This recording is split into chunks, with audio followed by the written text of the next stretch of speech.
Eu espero ser feliz numa exposição que eu preparei não para um público especializado em história da ciência, como eu fiz há 2 anos ao tratar de epistemologia religiosa e científica, mas para um grande público de alunos, professores, funcionários.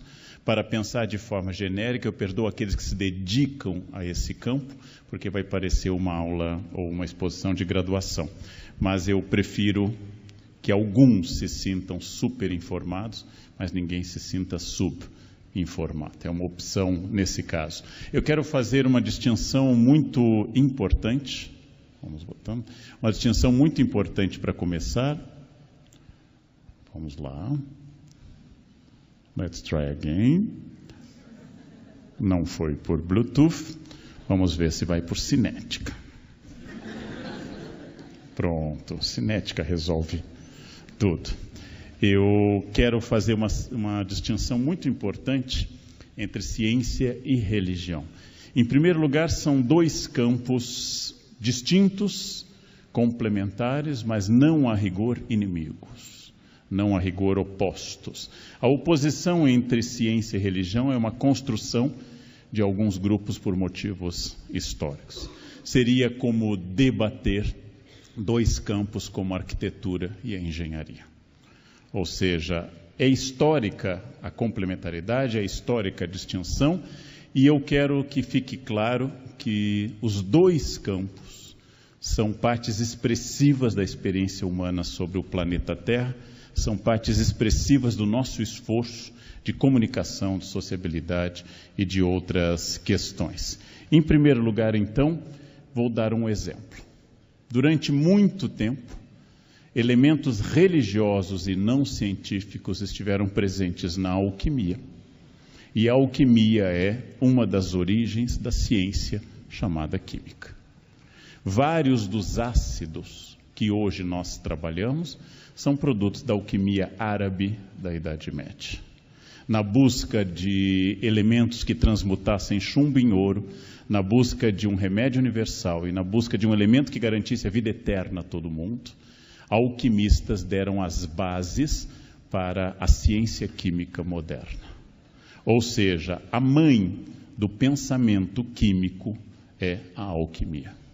Logo, eu estou mostrando que a ciência atual, baseada em verificação, exame de hipóteses, falibilidade, exposição aos pares, compartilhamento de linguagem científica, ela tem origens um pouco mais metafísicas ou não exatas em quase todos os campos. Muitas das afirmações sobre a alquimia eram inteiramente mágicas ou religiosas. Porém, exatamente no crescer desse parto, sobre o qual há vários livros, surgiu a química contemporânea. Da mesma forma, grandes astrônomos e físicos como Newton faziam mapas astrológicos. Newton, além de professor de catequese bíblica, também exercia na universidade na Inglaterra o cargo de astrólogo e fazia mapas astrais. Grande quantidade de reis, quase todos os papas até o século XVI, tinham seu astrólogo privado, que fazia mapas para decidir questões importantes de Estado e de guerra. Logo, a astrologia, hoje não considerada uma área científica do pensamento, hoje não é possível você fazer uma carreira na universidade baseada na astrologia. Hoje pega mal você invocar no conselho universitário que ele deve ser mudada a data em função, por exemplo, da presença de Mercúrio retrógrado no céu. Se Mercúrio for retrógrado no céu, o conselho universitário não vai progredir.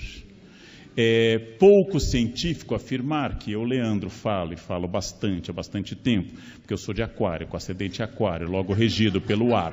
E as pessoas regidas pelo ar, como Gêmeos, falam muito. Ou que fulana é vingativa por ser de Escorpião, água, ou seja, o cão chupando manga, Escorpião. Logo, eu não posso usar esses argumentos na universidade, eles devem estar limitados ao bar. Não entrem, sabe? Professor, a prova vai ser difícil, eu vi que é quadratura hoje. garante questões de nível muito alto. Não pega bem manifestar tais crenças.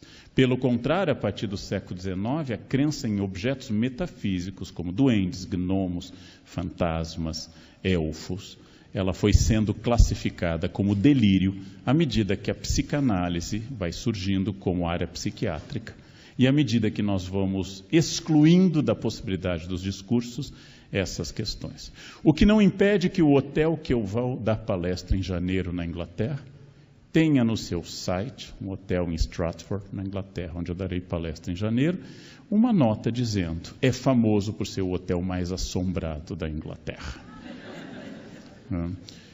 Então, eu tenho, entre outros chamativos para esse hotel, o fato de que, além de colegas, eu posso encontrar fantasmas, o que me alegraria muito mais, claro, os segundos do que os primeiros.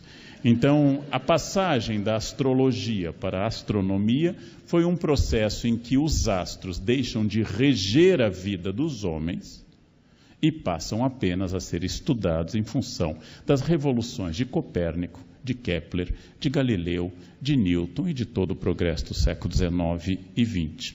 Porém, atrás de toda a simbologia de Mercúrio, Marte, Sol, atrás de todo o esforço de representar o universo, está um esforço que na origem foi astrológico.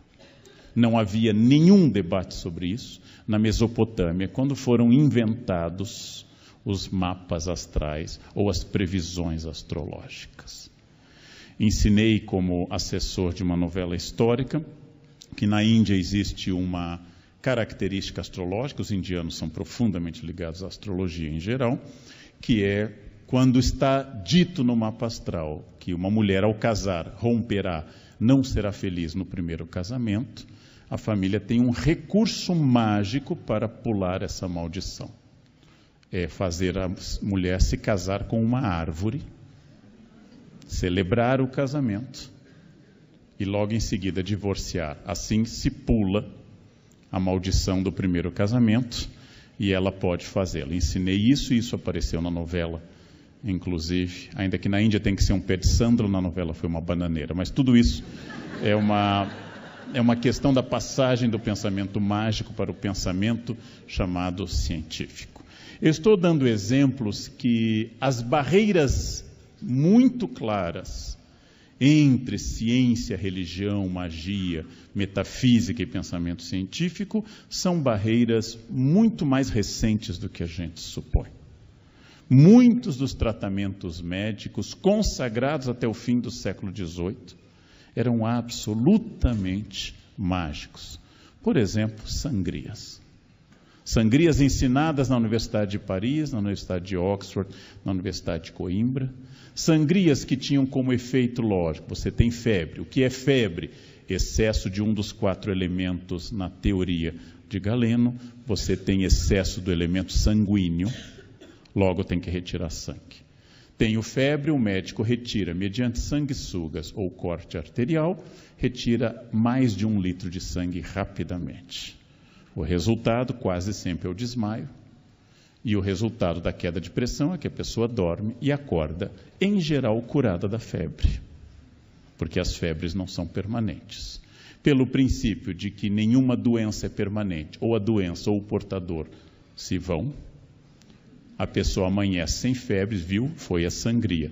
É o caso de você ter uma causa médica, um procedimento médico com um efeito perturbado.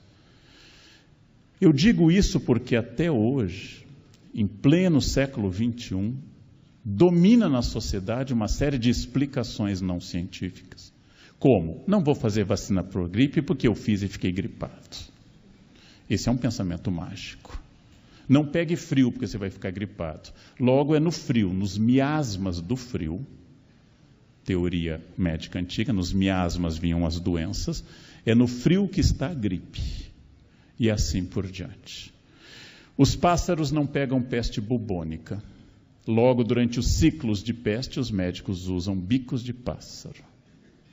Por quê? Similaridade de pensamento.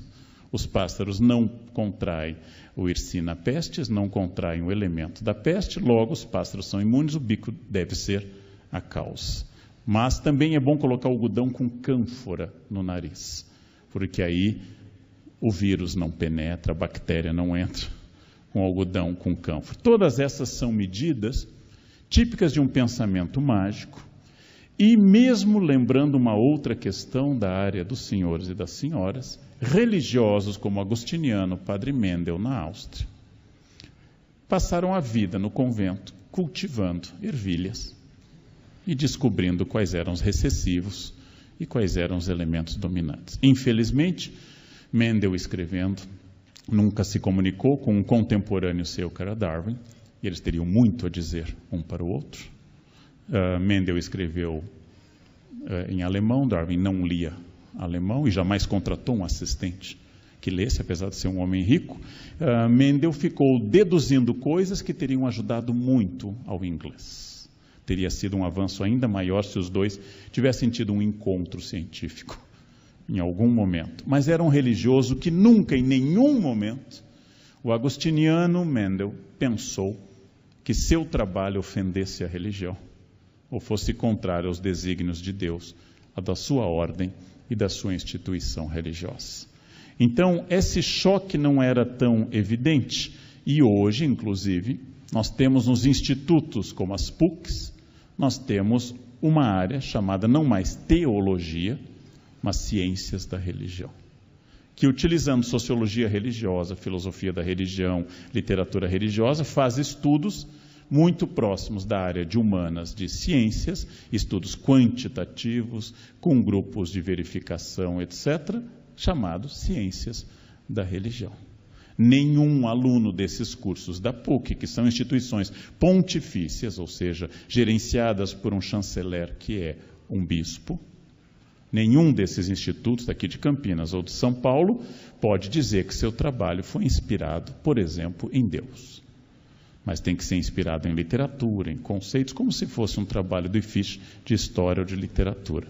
Logo, está em alta a ciência, só que essa alta, às vezes, esconde o fato que, na origem, muitos grandes cientistas, matemáticos e filósofos, como, por exemplo, Pitágoras e Tales de Mileto, tinham profundas práticas religiosas. A escola pitagórica é uma escola filosófica, geométrica e religiosa. E a Pitágoras nunca foi cobrado, inclusive ele faz uma carreira de muito sucesso, nunca foi cobrado de Pitágoras que tomasse partido. Você é um religioso ou você é um filósofo? Pitágoras era um sábio, ele era um homem amigo da sabedoria, um filósofo.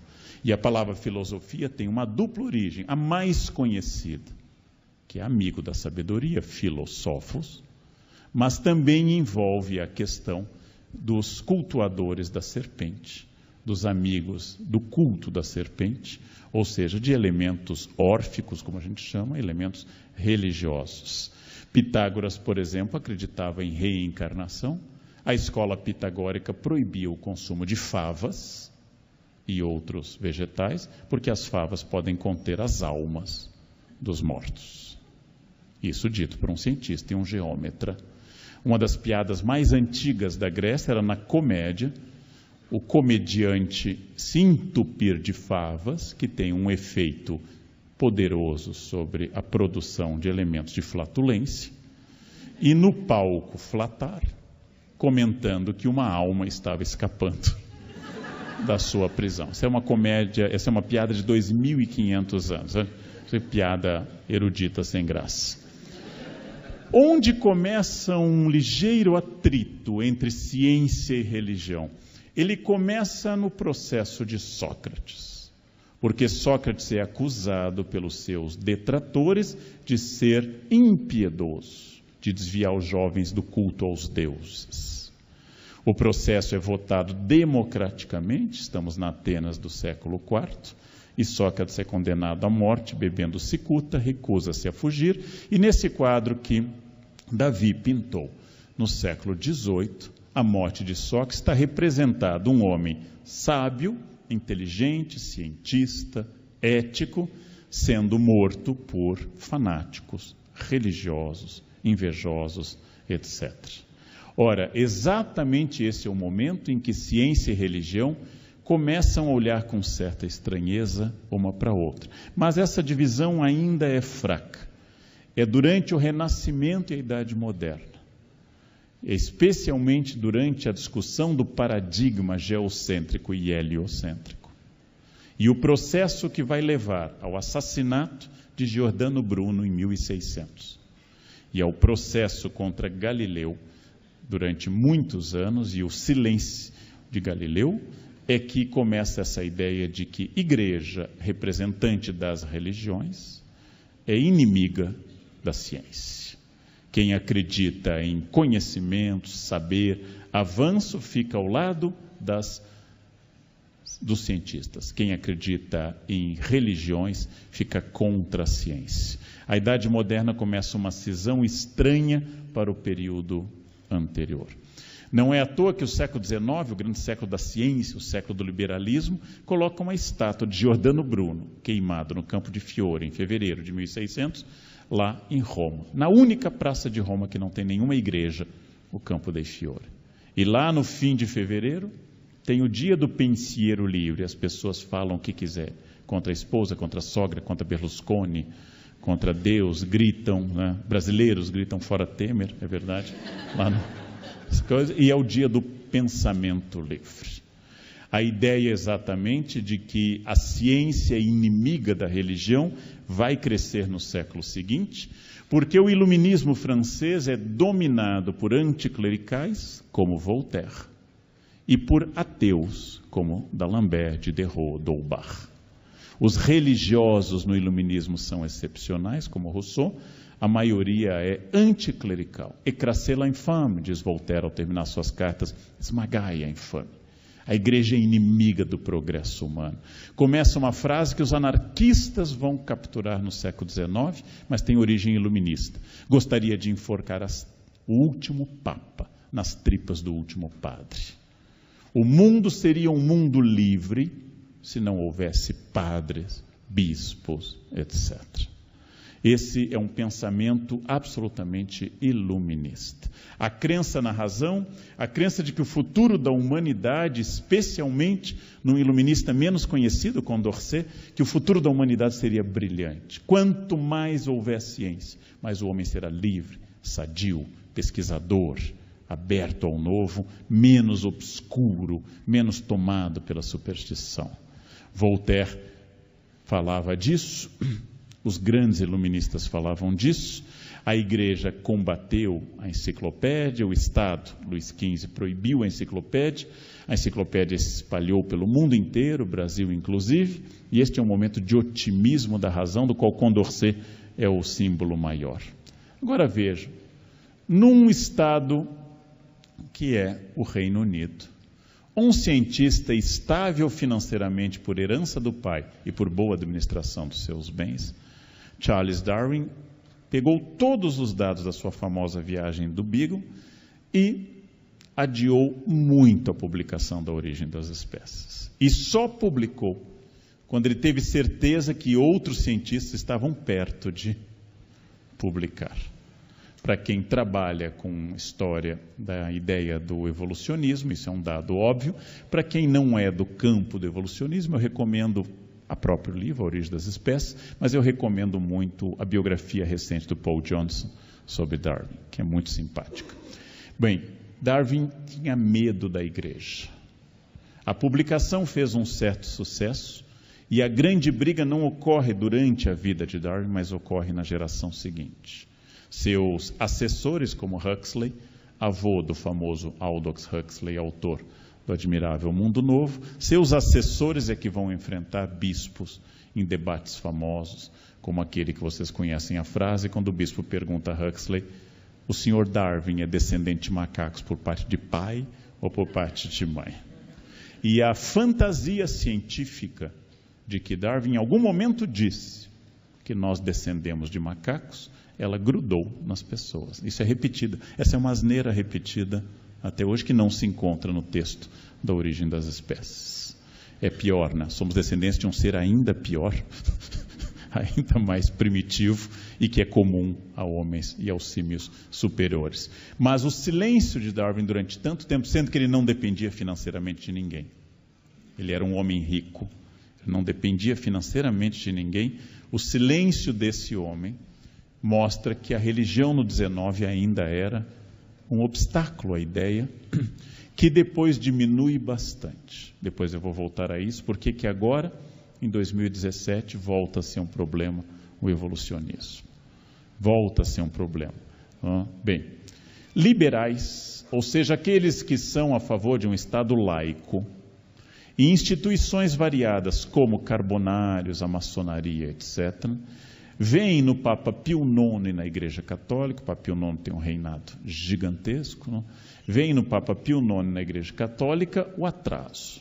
E bulas desse arquiconservador Papa, bulas em que ele declara democracia, marxismo, socialismos, evolucionismo e tudo, e tutti quanti, como heresias.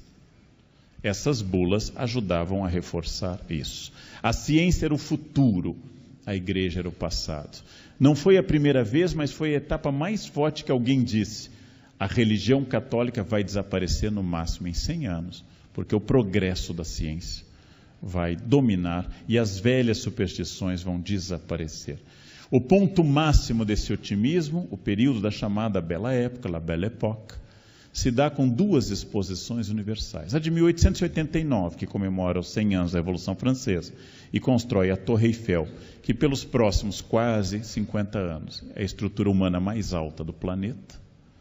E na exposição aqui representada de 1900, só para vocês terem uma ideia, em 1900, Paris atrai 54 milhões de visitantes a essa exposição.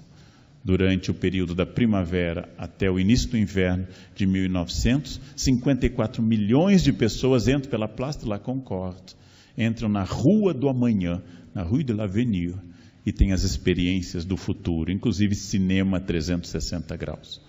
A experiência inventada em 1895 pelos irmãos Lumière, na Rue de l'Opéra, vira um cinema 360 graus em 1900. A Torre Eiffel coberta de eletricidade, algo já conhecido há vários anos, mas ainda uma novidade para várias pessoas.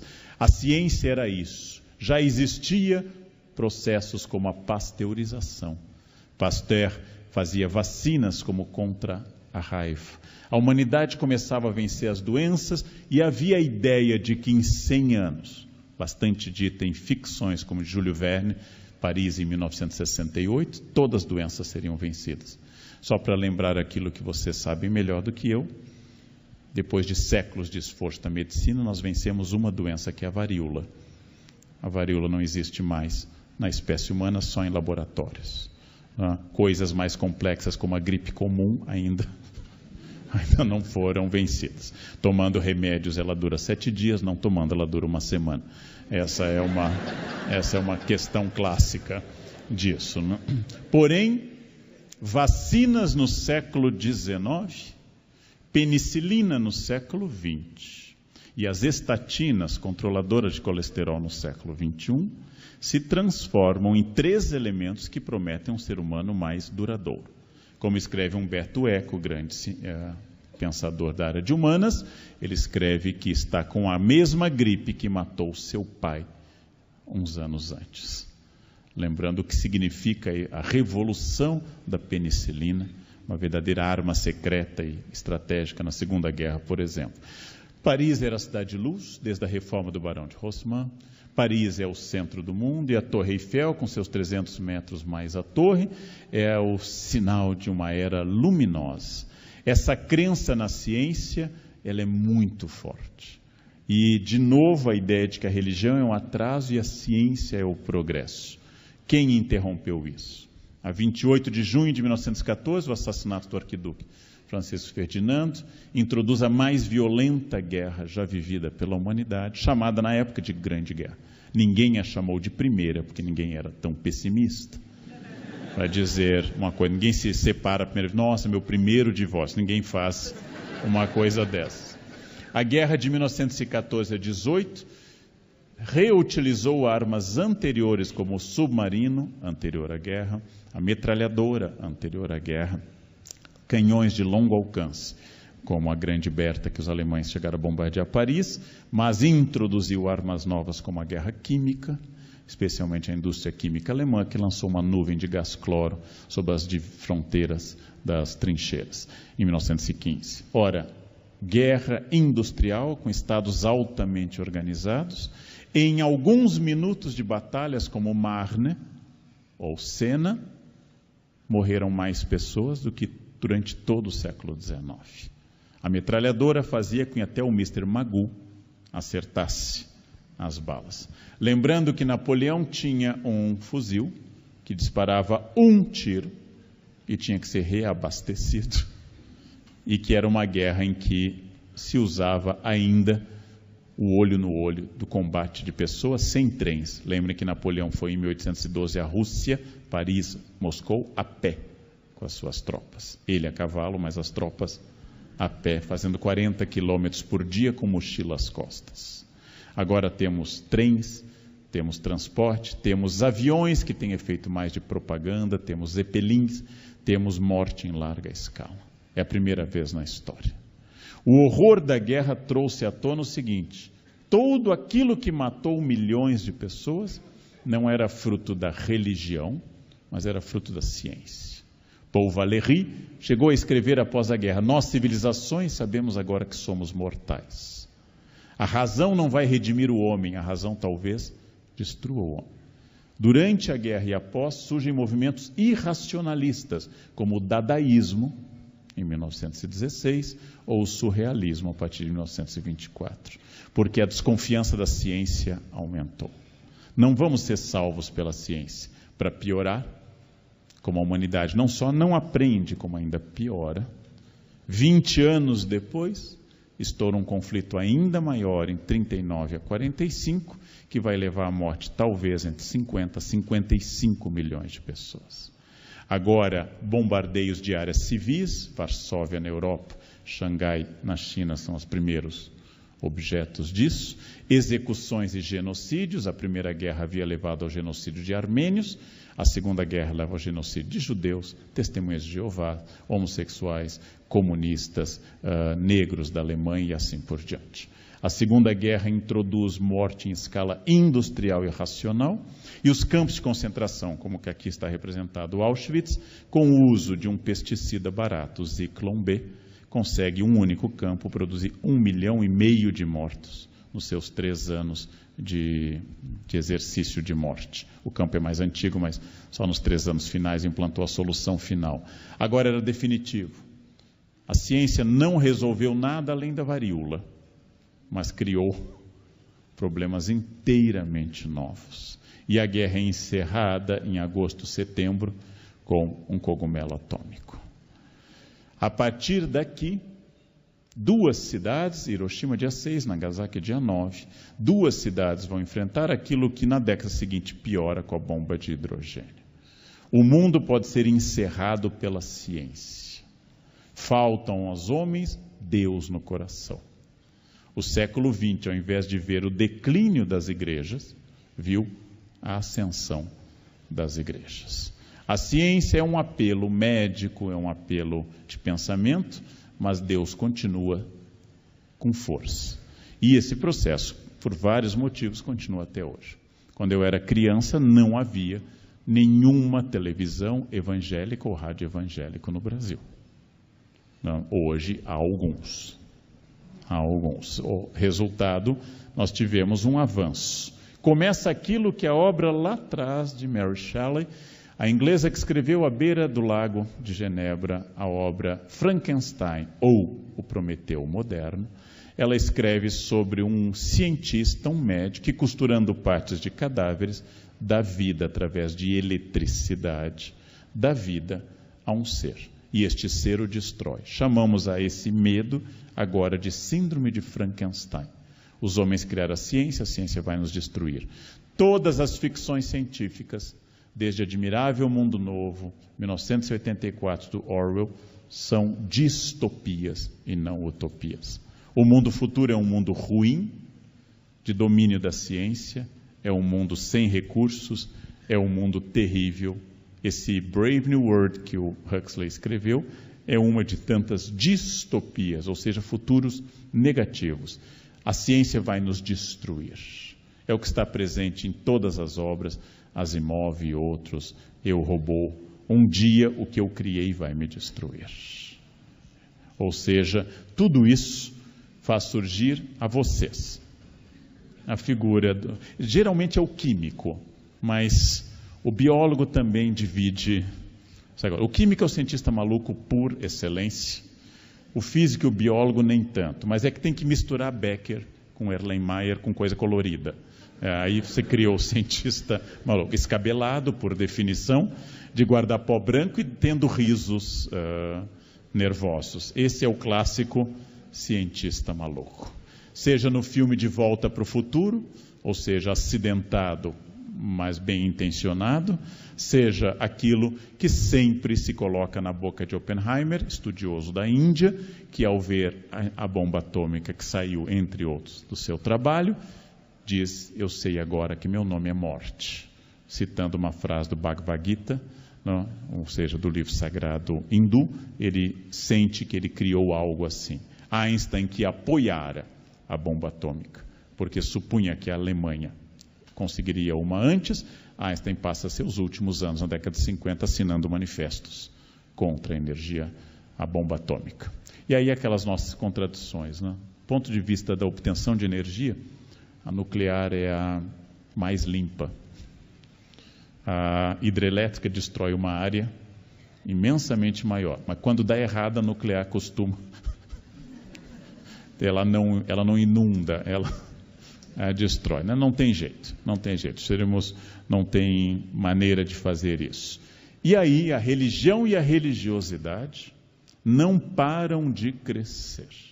Pelo contrário, num mundo despersonalizado, pelo contrário, num mundo imerso em ciência e racionalidade, a religião não para de crescer. Antes era comum se dizer aquilo que o Rabino Sacks disse para os judeus da Inglaterra. O avô reza em hebraico, o pai em inglês e o neto não reza. Isso era o procedimento tradicional. Porém, isso está mudando. As igrejas que começaram a se esvaziar na década de 60 do século passado, enchem novamente. A religião institucional e as religiosidades como práticas crescem sem parar hoje. Crescem sem parar. Hoje a religião está em alta. A religião está na moda. E ela consegue fazer em 2017 coisas que ela não conseguia fazer em 1917 ou em 1817. Ela fecha exposições de arte. Por quê? Porque ela está com força. Ela está com força. A média das pessoas está convencida que precisamos de mais religiosidade, mais Deus. Pesquisa de uma revista brasileira comprova que dos preconceitos tradicionais quanto a mulheres, negros, homossexuais e ateus de longe são os que menos têm confiança. Eu votaria, é a conclusão da pesquisa, num candidato homossexual, negro ou qualquer outro, mas não num ateu. O ateu começa a ser visto de novo como um pária, como era na Idade Média. As pessoas perguntam, com frequência a mim, em palestras sobre religião, como é que você consegue ser ateu e ético? A minha resposta é sempre a mesma. Considerando a história das religiões, a pergunta tem que ser feita a você. Como você consegue ser religioso e ético? Considerando a tradição religiosa e a biografia das religiões, é isso. Na verdade, eu discordo de grandes nomes do ateísmo contemporâneo, como Christopher Hitchens e o Dawkins, que dizem que o mundo sem religião é um mundo de paz e harmonia. Os maiores massacres do século XX foram feitos por estados ateus, União Soviética e China comunista. Estados feitos por católicos, como Hitler na Alemanha e Mussolini na Itália, mataram bastante. Logo, Deus ou não Deus não afeta a nossa vontade de matar. Nós gostamos de matar. Usar Deus ou Estado, ou a limpeza étnica, é o fato de que, havendo Deus ou não havendo Deus, nós matamos. Mata-se em nome de Deus, Inquisição, mata-se contra Deus, União Soviética. Ou seja, a religião e a religiosidade não são um obstáculo à ética. em si. Porém, é importante dizer que esse velho debate está na mesa de novo. Um dos mais belos textos do Papa Bento XVI, Papa resignatário hoje, é sobre essa fidei ratio, sobre essa fé e razão. É um debate se a fé atrapalha a razão, ou se a razão atrapalha a fé. A rigor, não. A rigor, não. São duas coisas distintas. Seria como perguntar se o amor materno atrapalha a pesquisa em biologia. Se o filho não for a cobaia, não. Não existe esse obstáculo, né? Se o filho for o alvo do experimento, aí pode atrapalhar. Fé pertence a uma categoria da linguagem humana e da sociabilidade humana das mais antigas. Há exemplos de religiosidade no Paleolítico, como enterros rituais. Há exemplos de religião organizada desde a antiguidade e até o momento nunca tivemos uma sociedade espontaneamente ateia. É provável que a Suécia venha a se tornar a primeira, já que nesse momento na Suécia a maior parte da população se declara espontaneamente ateia e o ateu clássico contemporâneo, ele é branco, homem, rico, urbano, bem-sucedido. Há mais ateus homens do que mulheres, há mais ateus brancos do que indígenas, por exemplo. Há mais ateus bem-sucedidos do que pobres. E há mais ateus na cidade do que no campo. É provável que quem viva na dependência inteira do clima tenha menos vontade de duvidar da existência de uma proteção. A crença em seres protetores, como anjo da guarda, obviamente tem um efeito poderoso sobre as pessoas. Deve ter sido criada por uma mãe. A ideia de que meu filho tem um personal angel, um guardião especial só dele, imortal, 24 horas por dia. Esse serviço é caro, um serviço, e é uma crença, sem nenhuma ironia, uma crença muito poderosa. Muito poderosa. Como eu debati uma vez com uma funcionária minha, que tinha um marido violento e alcoólatra, há muito tempo, não havia lei Maria da Penha, nem delegacias da mulher, e ela disse, quando ele entra quebrando tudo, eu entro com meus filhos debaixo da mesa, a gente reza o Salmo 23. Como eu vou dizer a essa mulher, não faça isso, vá denunciá-lo? É a arma que ela tem à mão nesse momento. O Salmo 23 a conforta e lhe dá a energia. E talvez até afaste um pouco da agressão do marido criminoso. Então, hoje, eu daria um outro conselho. A época mudou. O debate entre fé e razão são campos distintos e não são campos opostos. Há uma crença equivocada de que o religioso é religioso por falta de conhecimento e o ateu é ateu por estudar mais. Não é verdade. Há pessoas de profundo conhecimento histórico, filosófico e científico e que são religiosas. Eu tenho colegas religiosos. Há pessoas que são muito limitados do ponto de vista intelectual e que são ateus. Não existe relação direta entre estudo e perda da fé. Não existe essa relação direta. Existe uma relação direta entre transformação do objeto da crença e o estudo. A fé da pessoa que estuda é diferente da fé da pessoa que não estuda. A fé é uma adesão pessoal, não demonstrável, não comprovável. E aí é um erro muito grande dos religiosos quererem entrar no discurso da ciência. É um grande erro.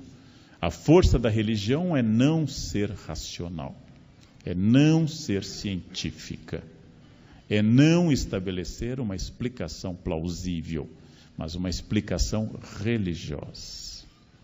Como diz um colega meu de filosofia, nenhuma ciência jamais secou uma lágrima.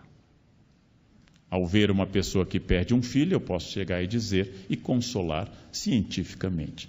Seu filho tinha presença de carbono na Constituição, todos os seres que têm carbono tendem a serem datados, não? Ele seguiu o destino natural da espécie, a senhora também e eu também morreremos, não? E não há por que lamentar, porque a morte é inevitável, então ela é parte da matemática exata da vida, a sua lágrima é inadequada. Não? Pronto, essa mulher agora está tranquila, ela me entende, ela fica feliz. Provavelmente não. Seria melhor eu dizer, Deus chamou para si os bons primeiro, chama os bons primeiro. Ele está nos olhando agora, Ele está bem, vamos nos reencontrar. E o seu amor permanece com Ele, porque Ele é um anjo, Ele é uma estrela do céu agora, Ele está conosco, eu sinto a presença dEle. Ele está feliz e sabe que a senhora fez tudo por Ele. Isso consola. Eu tenho estudado cartas mediúnicas e é impressionante o poder terapêutico dessas cartas. Nenhuma me convence do poder científico, mas todas me convencem do poder terapêutico. Para o desespero de uma mãe que perde um filho, uma carta psicografada desse filho resolve uma angústia gigantesca. Nós, olhando de longe, eu posso ver que aquela carta, como eu posso psicografar agora, a carta de qualquer parente morto, de vocês, e escrever, como eu tenho 4 cartas psicografadas do meu pai, com as quais eu concluo que a morte abala muito o domínio gramatical das pessoas, posto que meu pai era professor de latim e advogado, mas após morrer começou a ter problemas de concordância brutais.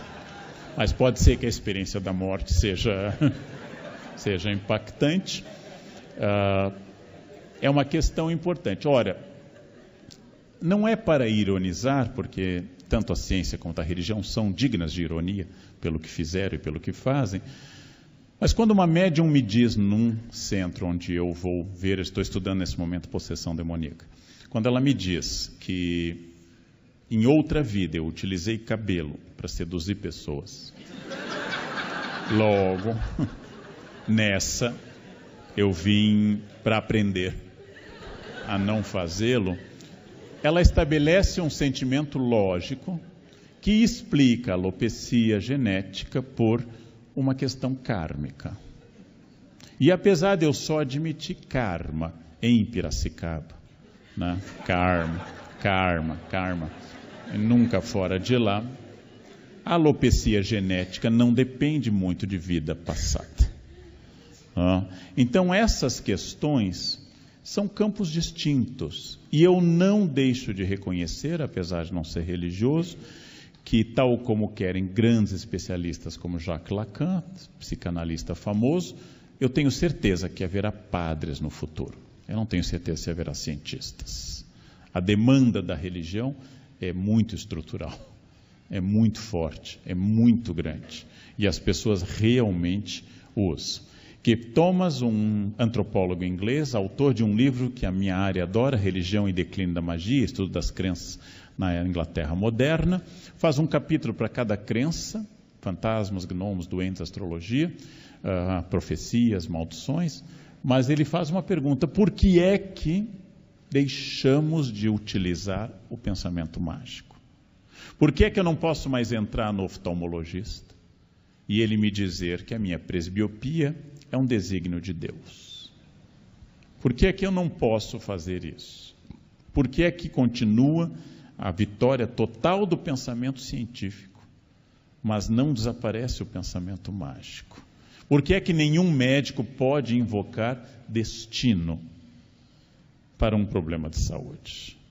E aí ele diz ao final, no capítulo final, que ele acredita, em primeiro lugar, que não foi o avanço da ciência que fez retroceder o pensamento mágico, mas foram coisas um pouquinho mais objetivas, como seguros contra incêndio, classificados em jornais para achar coisas, e um sentimento de autoajuda que centra no indivíduo o seu valor. E depois, o pensamento científico. Robert Mandrou, na França, faz essa pergunta: por que juízes pararam de queimar feiticeiras no século XVII? Ele diz: porque os juízes pararam de acreditar, não o povo. E aí aumenta o número de ataques populares às bruxas. E aí a humanidade é complexa, né? À medida que não se queimam mais bruxas na Europa Oriental, à medida em que as bruxas não são queimadas,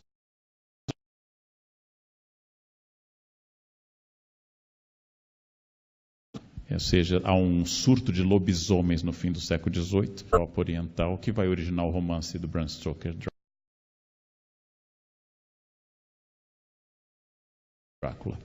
Ou seja, a religião continua porque ciência e razão sempre têm limites. Não importa o que eu faça, todos aqui um dia morreremos. Todos morreremos. Sarney, talvez, não foi uma exceção. Highlanders. Todos morreremos. Então, se eu me cuidar muito, eu serei um cadáver cuidado. Eu perco peso, eu me alimento bem, estarei no caixão bem. As pessoas vão, olha, bem definido, que coisa, que pessoa. Se eu acordar cedo, só tomar água e nunca beber muito, eu vou estender minha vida. Bom, e assim por diante. Ou seja, nada impede a morte. Haverá um momento que eu, Leandro, vou me deparar com a figura da morte.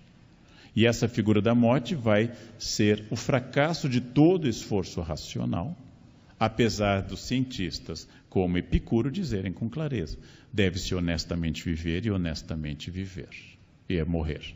Epicuro também diz: não se preocupe com a morte, você nunca estará com ela. Quando ela for, você não será. Enquanto você for, ela não será. Então, tudo isso leva Thomas a dizer que a ciência tem um limite. Ela nunca nos tornará imortais. Ela nunca nos fará onipotentes.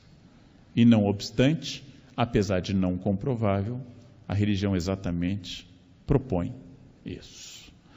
Tudo isso é para dizer que eu sou muito simpático ao pensamento religioso, apesar de não ser religioso, e naturalmente, como pesquisador de humanas, sou muito simpático ao pensamento dito científico. Com todas suas ambiguidades e seus limites, com todas as suas violências, os dois fazem parte da espécie humana. Eu sou absolutamente antipático e combato uma terceira categoria que eu vou chamar de pseudociência. Essa categoria não é o pensamento religioso tradicional que atribui a uma entidade as coisas. Deus quis, Deus não quis. Não é o pensamento científico que pressupõe formação, experiência, etc. É a pseudociência. O que é a pseudociência? É má ciência. Não trabalha com experiência, não trabalha com grupo de observação, não trabalha com provas, não trabalha com publicações, não trabalha com hipóteses, não publica, não segue a BNT, não ganha a Bolsa FAPESP, não desenvolve e não expõe aos pares. É má religião, porque não invoca de fato o poder de Deus dominando. É má intenção. É picaretagem absoluta.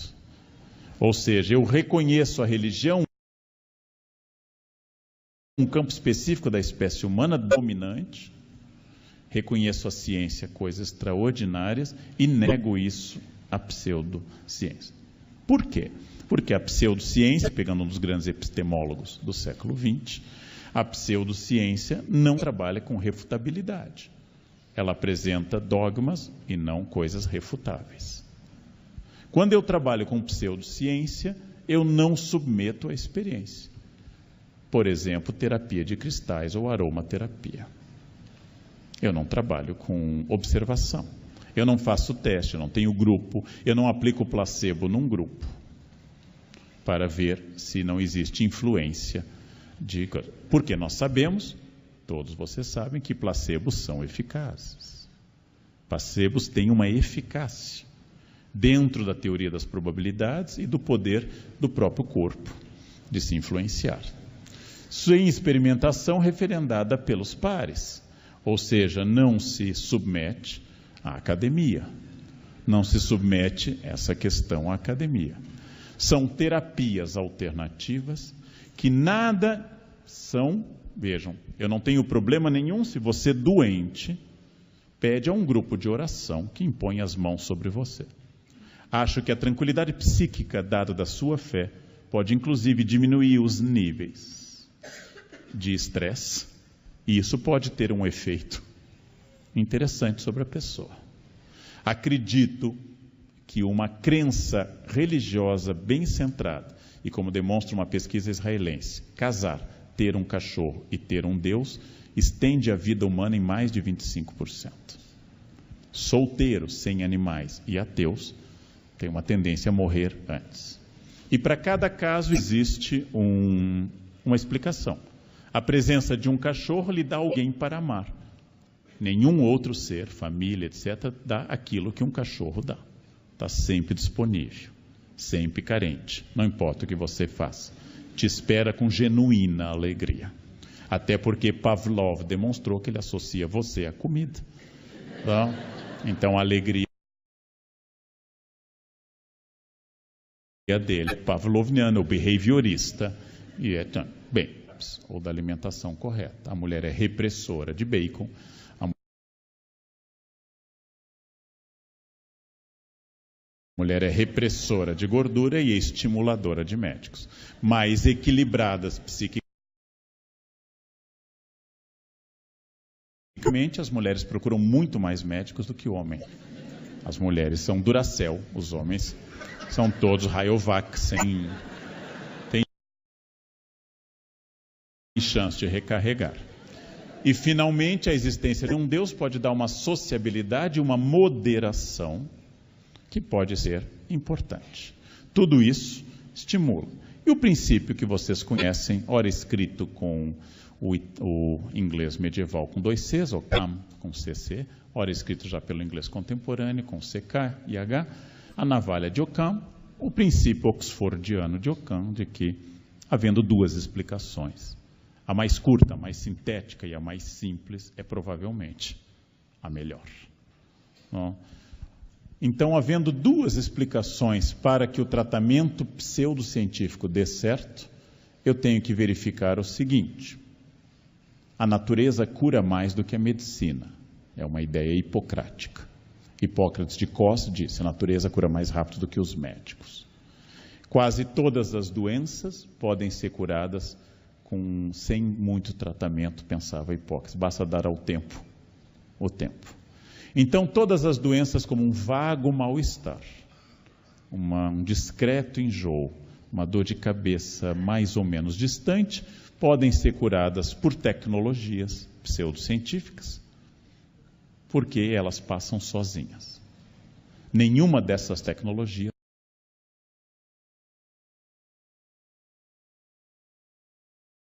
cura câncer.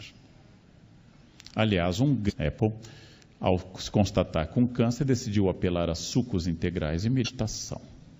Steve Jobs quis inovar também nessa hora. E ele descobriu que o tumor é absolutamente conservador. Ele só encara de frente quimioterapia. E suco de cenoura, meditação, ajuda a diminuir o pH geral, porém, não serve para nada. Quando ele resolveu mudar de tratamento, era tarde demais. Com câncer é bom não inovar muito. É bom ir direto naquilo que funciona mais cientificamente. Ora, hoje, a pseudociência tem mercado. Hoje, os tratamentos alternativos, os discursos pseudocientíficos, têm mercado. E tem gente que gosta deles. E como todo remédio alopata produz seus efeitos colaterais, nada melhor que apostar na hipótese nunca demonstrada da memória molecular da água, com diluições de 1 para 1 milhão. Apostando na memória molecular da água, você sabe que a molécula é como Deus, é uma hipótese. O átomo é uma hipótese, a molécula, o átomo é uma hipótese. Então, significa também que o sensacionalismo é o melhor, porque a imprensa compra esses discursos. Fulano é um médium em tal lugar e ele cura qualquer pessoa com a imposição das mãos. Da mesma forma, é uma busca de autoridade dos 2 mundos. Porque se eu for a um médium, como eu já fui a muitos, e é um dos mais famosos do Brasil entrevistar, eles recomendam e volte àquele lugar em Goiás regularmente. Você é curado, quem curou? O médium. Essa é uma questão importante. Então, ela é autoconfirmatória também. No século XIX, tem 2 coisas que mostraram essa transformação. Até o século XIX havia preconceito, como em todo o período colonial. No XIX, cientistas tentaram dar base ao preconceito, pseudociência. Gobineau na França e outros. Passaram a dizer que, de fato, o cérebro humano se desenvolvia de formas variadas e que africanos tinham menos capacidade do que europeus, coincidindo com os interesses do imperialismo. Então, o velho e assassino preconceito virou um novo e assassino racismo. Qual é a diferença do racista para o preconceituoso? Ambos são idiotas. Porém, o racista é aquele que procura explicação científica. E isto é pseudociência. Qual é a diferença do antijudaísmo que matou tantas comunidades judaicas na Idade Média? Os judeus mataram Deus. Os judeus são avarentos. Os judeus são isso. Isso é o preconceito moderno e medieval. A partir do século XIX, frutificando na barbárie nazista, os judeus têm um sangue que transmite características culturais de avarez. É o que vamos encontrar, por exemplo, no Mein Kampf de Hitler. Apesar do sangue humano ser o maior argumento contra racistas, ter apenas ser A B e O, positivo ou negativo, os racistas atribuem genes. Por que você é atrasado? Minha avó era de Porto Seguro. A gente nunca está no sangue, a gente atrasa sempre, né? Você é muito pontual, né? Meu bisavô era alemão. Qual é o gene da pontualidade? Qual é o cromossomo específico que cria fixação no relógio? E que forma eu introduzo no Brasil, no código das pessoas, esse cromossomo? Ora, tudo é derivado da cultura, mas a ideia de que o sangue determine isso vai levar a esse sensacionalismo. Todos que abriram a tumba de Tutankhamon na década de 20, a começar pelo arqueólogo Carter, todos morreram por causa da maldição da múmia. Há uma hipótese de que nós temos fungos e ácaros que, estando presos ali por 4.000 anos, estão um pouco ansiosos. Existe a hipótese que uma câmara mortuária da múmia tenha micro-organismos para os quais nós temos pouca defesa. Não, isso é uma explicação boba científica. É a maldição da múmia. A maldição da múmia, quem mexer em mim, Tutankhamon, vai morrer, é curiosa. Porque todos os faraós, 30 dinastias, foram saqueados. Tutankhamon é o único faraó que foi encontrado intacto. Logo, a maldição da múmia não funcionou com os mais gloriosos faraós, como Ramsés II, mas foi funcionar com um adolescente, babaquinho, assassinado ou morto muito cedo. Lombrosianos. O estudo do século XIX que pretendia ver através da conformação, das circunvoluções do cérebro, se a pessoa era maldosa ou criminosa. Procurava ver, apalpando a cabeça, se o tipo era um tipo criminoso. Faziam exames nas pessoas e tentavam medir, na busca da conformação do cérebro, isso é uma influência de uma biologia totalizante do XIX, como Freud começou pesquisando onde estariam hormônios específicos do comportamento.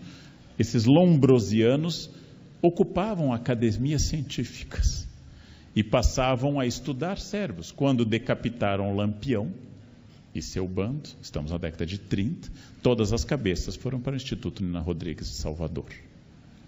Quando recuperaram o cadáver morto dias antes do final de Canudos de Antônio Conselheiro, sua cabeça foi decepada. Quando Einstein morreu na década de 50, seu cérebro foi fatiado e distribuído por todo o mundo para saber onde estaria no cérebro de Einstein algo específico que explicasse sua genialidade. Lombrosianos e a frenologia produziram, inclusive, reflexões como o cérebro feminino é menor em média que o cérebro masculino, e o tamanho do cérebro é um elemento da evolução dos mamíferos, a proporção cérebro-corpo, logo as mulheres são menos inteligentes. Esse tipo de pensamento preconceituoso é diferente da misoginia tradicional. A misoginia tradicional atacava as mulheres, com bases religiosas ou não. Agora é a ciência que busca isso, e é fascinante. O preconceito é uma coisa fascinante. A ciência, quando examina o número de batidas de homens e mulheres, conclui que os homens batem mais que as mulheres os automóveis. As agências de seguro de automóveis que não são poéticas, nem feministas. Dão descontos às mulheres, porque as mulheres destroem menos carros do que os homens. Se for um homem de menos de 25 anos, ele é um kamikaze para qualquer agência de seguros. Os dados comprovam de cada 10 acidentes fatais, 7 são provocados por homens, 3 por mulheres. Esses são os números, isso é ciência. E aí as pessoas dizem, vai para casa, Dona Maria, mulher não sabe. O preconceito resiste até à ciência, porque o preconceito é muito forte. Ele é muito forte. Mulher é o sexo frágil. Mulheres têm maior resistência à infecção do que homens, principalmente por causa do sistema geniturinário. Se eu saio à rua e está frio, é minha mulher que deve me dar o casaco. Eu sou mais frágil do que a chance de eu ter pneumonia é muito maior do que a dela. Homem doente manca. Homem gripado manca, geme. Homem geme, vai para a cama como se tivesse sido atacado por uma difteria profunda, acompanhada de tétano arqueante, que faz com que o corpo doa. Não? Isso é uma característica, porém, mulher é o sexo frágil. Todas essas questões são de pseudociência. E a mais terrível de todas é recente. Não dá para dizer que Deus criou o mundo há 5.777 anos. Agora, ano novo cai agora, né? 5.778 já. Não dá para dizer isso. Ninguém mais aceita. Então, houve um design inteligente. Deus não produziu o mundo ex nihilo, do nada. Deus produziu a partir de um condicionamento da evolução. Não é possível jogar o alfabeto para cima e que ele caia como poesia. Logo, a natureza não conhece acaso, dizem os adeptos disso. O ser humano é guiado por uma mão. Isso é, grosso modo, tem muito mais do que isso. Eu dei um curso de 16 aulas sobre design inteligente, ele é muito mais do que isso. Mas, grosso modo, é a crença que Deus é uma espécie de ponto alfa que dirige tudo. Uma espécie de grão cientista no laboratório do mundo. Não interfere na natureza, mas guia rumo ao seu desígnio. De todas as teorias pseudocientíficas, essa é uma das piores. Essa tem institutos nos Estados Unidos. Essa tem pesquisas. Essa busca no cérebro humano qual a parte do cérebro onde está Deus. O que parte do cérebro é ativada pela oração. E onde está Deus no cérebro humano. Vou dar um exemplo de uma simpática. Absolutamente bobinha, mas inofensiva. A disposição de fluxo de água, espelhos, superfícies com plantas, superfícies úmidas e secas, equilibra a energia do ambiente. Esse estudo oriental de séculos é chamado de Feng Shui. Se fosse interpretado como um estudo estético, de produção de um ambiente bonito, eu seria muito simpático a ele. Os orientais são grandes designers. Mas orientado como uma coisa que contribui para a família não brigar e contribui para o sucesso dos negócios, entramos no campo da pseudociência. Nenhuma pessoa que faz Feng Shui faz teste entre famílias em ambiente com Feng Shui, sem Feng Shui, famílias com falso Feng Shui para fazer o placebo.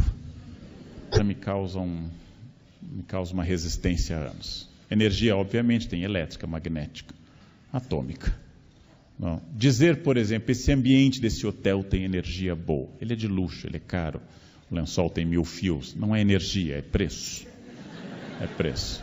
Fulana tem uma energia muito baixa aqui no Instituto. Não, ela é chata. Ela é insuportável.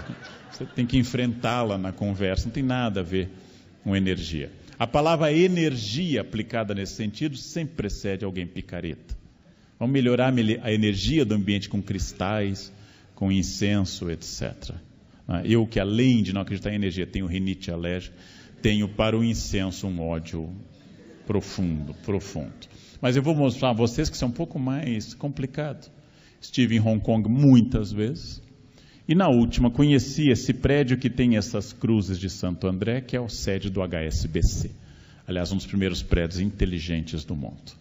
As luzes se acendem, tudo é automático. Elevadores, temperatura. Por que esse prédio custou uma fortuna? Porque ele está no terreno em Hong Kong, onde a linha que desce da montanha até o Porto de Vitória faz um cruzamento perfeito das energias do Feng Shui.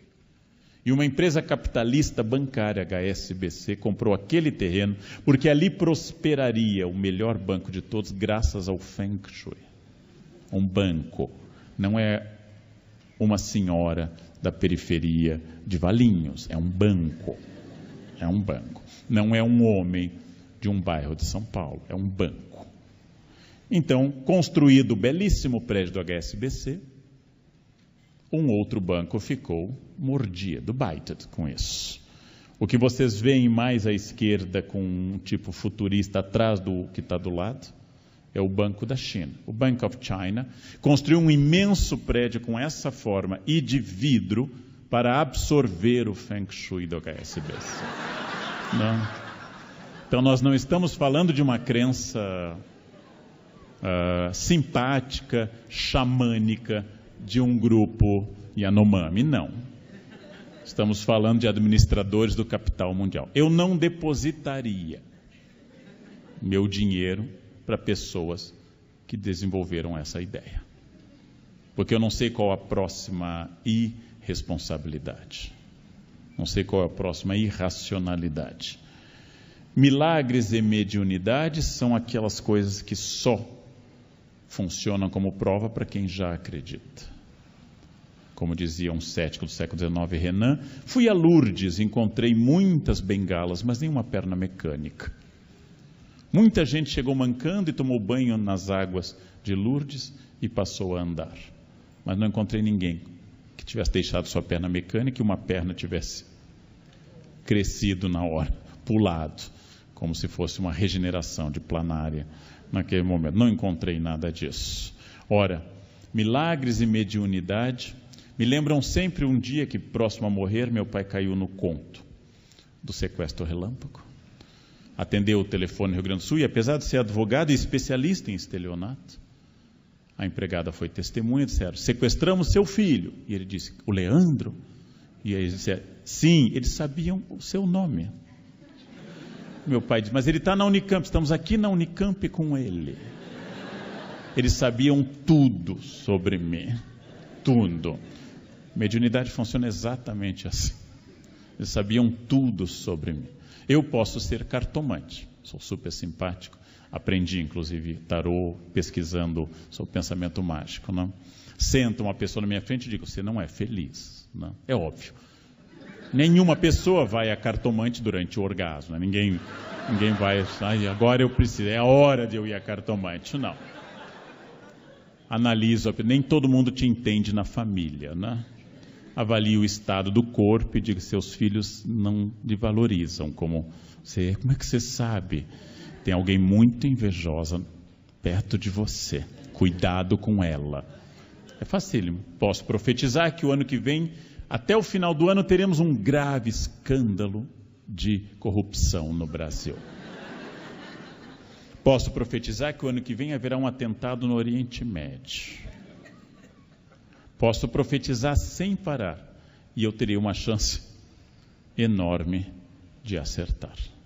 Profecias são termos genéricos que a pessoa faz. Descobri que um homem que profetizou que um avião cairia na Paulista, ano passado, eu creio. Descobri que esse homem registrou a profecia em cartório. E descobri que ele renova essa profecia todos os dias. E o dia que cair um avião, que matematicamente, sendo a Paulista a área mais alta urbana de São Paulo, ele vai levar aquilo que ele depositou em cartório um ano antes. Eu disse, no dia 14 de setembro, um avião cairia na Paulista. Uma princesa japonesa teria gravado um vídeo na internet dizendo que no dia 21 de dezembro de 2012, data que os maias, que previram o fim do nosso mundo, mas não o deles, curiosamente, previram o nosso mundo, o mundo entraria na quinta dimensão. Pergunta que eu faço como leigo em ciências, o que é a quinta dimensão? O que é a quinta dimensão? Não, o mundo vai entrar na quinta dimensão. Por que nessa data? Ou seja, esses pensamentos podem ser resumidos na arquipicaretagem contemporânea. Não me refiro, é claro, à física quântica, uma das áreas mais promissoras da pesquisa física contemporânea. Eu me refiro à palavra quântica utilizada por quem não tem a mais vaga ideia do que seja quântico. Não, mas eu digo, isso não é racional. É, professor, o senhor está muito preso à física newtoniana. Isso é quântico. Quântico é mais ou menos tudo. O aleatório, o irresponsável, o insensível, tudo é quântico. Não é? Teoria do caos é quântica. Pergunte a essa pessoa que explique sua concepção de massa e de energia, que embasa a teoria quântica. E ela não vai conseguir, mas é quântico. Ou seja, a palavra quântica hoje, de novo, não é a física quântica. A palavra quântica é o exercício principal da picaretagem, porque aquilo que não possui explicação lógica atual, e temos várias coisas assim, só pode ser explicado por meios metafísicos ou religiosos, ou de pseudociência, o que é um equívoco. Eu não sabia como se formava raio, e eu não sabia o que constituía o raio. A partir de Benjamin Franklin e até hoje, nós sabemos. O fato de eu não explicar algo não quer dizer que seja inexplicável. Não explicar fala do meu limite, não fala do objeto. Como eu disse, dando um curso de tradução bíblica, ao falar uma coisa, um senhor disse, isso eu nunca ouvi falar. Eu disse, bom, isso fala do senhor, não do que eu disse, né? Eu não ter ouvido falar quer dizer que eu não estudei aquilo, e não que aquilo seja certo ou errado. Então essa é uma questão importante. Exemplo, debate que eu tive com um pastor, terremotos, como nós sabemos, Mateus 25, são sinais claros que o mundo está acabando. Quando houver mais terremotos, o mundo está perto do fim. Século 20 e 21 tivemos uma explosão enorme do número de terremotos. Logo é sinal claro que estamos perto do fim do mundo. Terremotos são a prévia do apocalipse.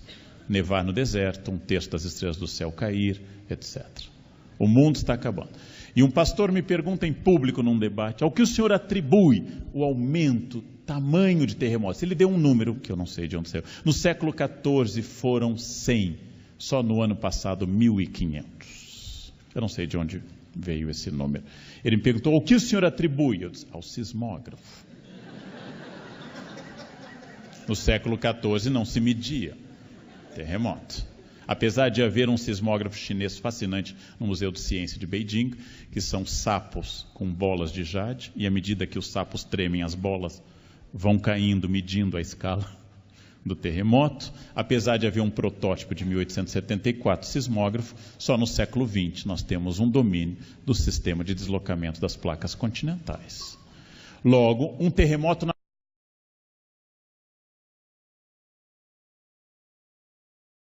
Patagônia em 1400 não seria medido na Europa, nem sentido, nem noticiado. Hoje um terremoto é o prêmio Nobel por lobotomia. Não dá para condená-lo, seria uma injustiça.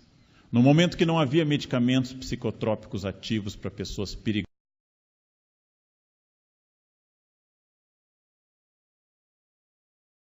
e agressivas, no momento que uma pessoa esquizofrênica representava risco para ela, Liz inventou uma cirurgia que, por meio da introdução de algumas coisas pela fossa nasal, atingia áreas do cérebro que tornava a pessoa uma samambaia. E isso lhe deu o Prêmio Nobel de Medicina, o único que Portugal recebeu nesse campo. Hoje é proibido por lei fazer lobotomia. Na época era um avanço, eu não condeno o Dr. Eggs. Tão popular ficou que uma das filhas do Kennedy, da família Kennedy, sofreu lobotomia. Ora, hoje nós temos medicamentos de controle, por exemplo, de delírios persecutórios. Não tínhamos isso. Mas a ciência, como definiu Einstein, é o estado atual dos nossos erros. No Ocidente, a religião trabalha com o absoluto e autoconfirmatória. Ou seja, eu rezo para tirar na Mega Sena, não tiro. É porque não era para eu tirar, não era minha hora. Deus sabe o que faz. Deus tem Parkinson e escreve certo por linhas tortas. Essa é uma característica de Deus. Nunca é culpa de Deus. Já na ciência sempre é culpa da ciência. Estou com dor de cabeça, tomo Neosaldina, não funcionou, troco de remédio. Sou empírico. Rezo para o meu filho se curar, ele não se cura, era a hora dele. Essa é a diferença a favor da religião, inclusive. Pseudociência não é isso, é pura picaretagem. Pseudociência, mesmo bem intencionada, é perda de tempo, perda de dinheiro.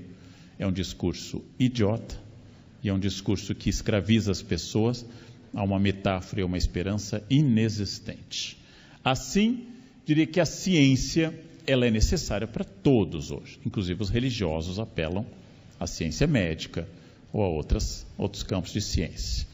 E a ciência pode crescer e se tornar melhor se aprofundar o debate dela com a ética. Muitos campos científicos prescindem da ética e são perigosos. Ciência precisa de ética.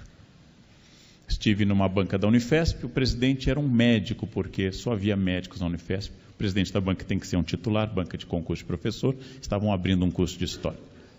E a gente demora em história demorada para decidir. E o médico, um famoso nefrologista, se irritou e disse: professor, se a gente demorasse tanto no hospital para decidir, os pacientes estariam todos mortos. E eu disse: pois é, doutor, a minha vantagem, todos os meus pacientes estão mortos. Eu sou historiador, você não tem ninguém vivo.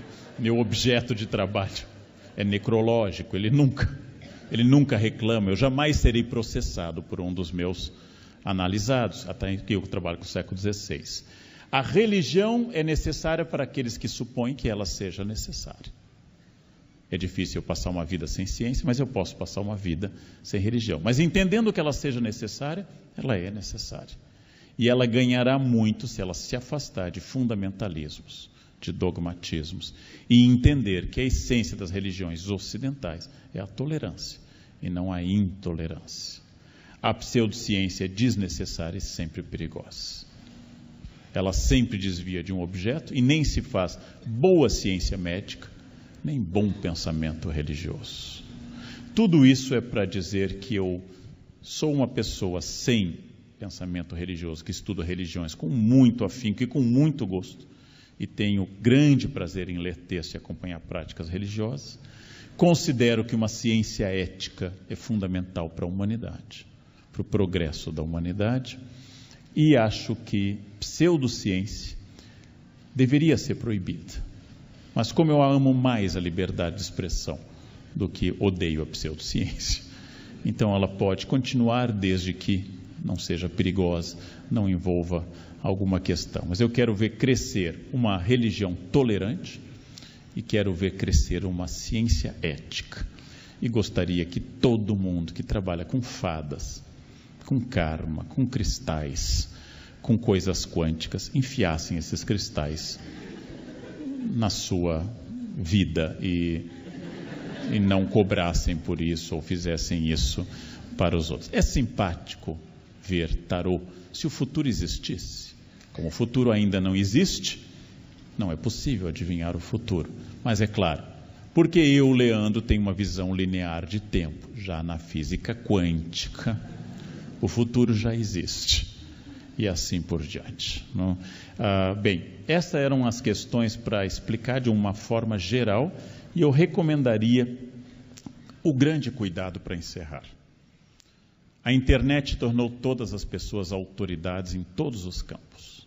Todo mundo que abre uma conta no Face ganha imediatamente um doutorado em citologia, em história, filosofia e direito constitucional, obviamente. A opinião passou a ser sagrada porque é minha e não porque ela é fruto de uma questão. Eu recebo diariamente pedidos de debate público por pessoas de 16 anos. Quero ver você debater religião comigo. Um menino que quando nasceu, eu já estava sentindo os primeiros efeitos do declínio físico. Um menino que deve ter lido, parece boa pessoa, que deve ter lido algo, talvez seja acima da média, mas ele escolhe alguém que trabalha aquilo há 35 anos diariamente, tem 14 livros publicados sobre o tema para debater porque ele tem ideias. Isto é um pouco a internet de hoje, atomização da autoridade, diluição da noção de esforço. E o fato de que confunde-se informação com formação. A internet nos dá acesso a todos os dados que a humanidade já produziu. Mas formar um bom cientista continua demandando anos e anos de educação. A internet dá acesso a todas as doenças e formar um médico continua significando anos e anos de leitura. Logo, o risco atual é que uma ferramenta positiva seja substituidora de esforço, método e assim por diante. Essa é uma grande questão que eu tenho sentido, inclusive, trabalhando na pós-graduação. Para quem nunca leu e quer começar esse campo, para quem nunca trabalhou com epistemologia da ciência, história da ciência ou pseudociência, o livro introdutório bom é do Carl Sagan, No Mundo Assombrado pelos Demônios. É um livro de divulgação, não é um livro científico. É um livro de divulgação. Lendo isso, a gente pode passar para os grandes debates da ciência.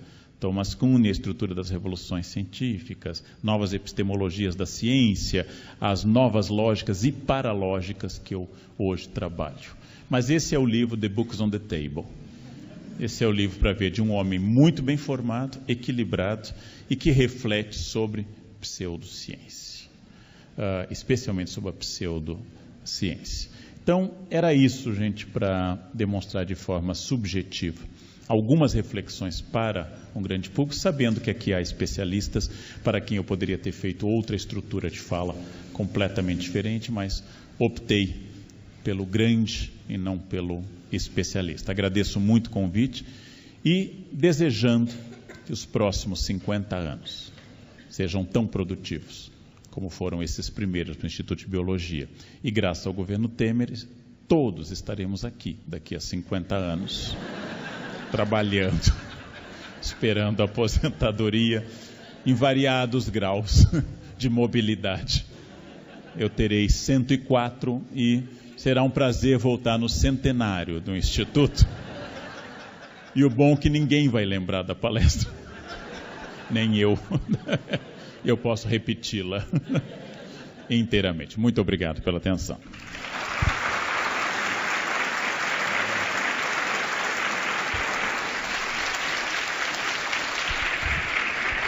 Quanto tempo você tem? Meia hora.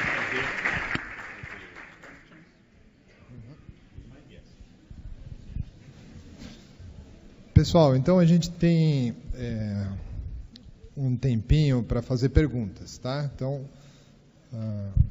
algumas perguntas, se vocês tiverem. Já de antemão queria agradecer ao Leandro, né, pela excelente palestra, muito inspiradora aqui para a gente pensar sobre esse assunto.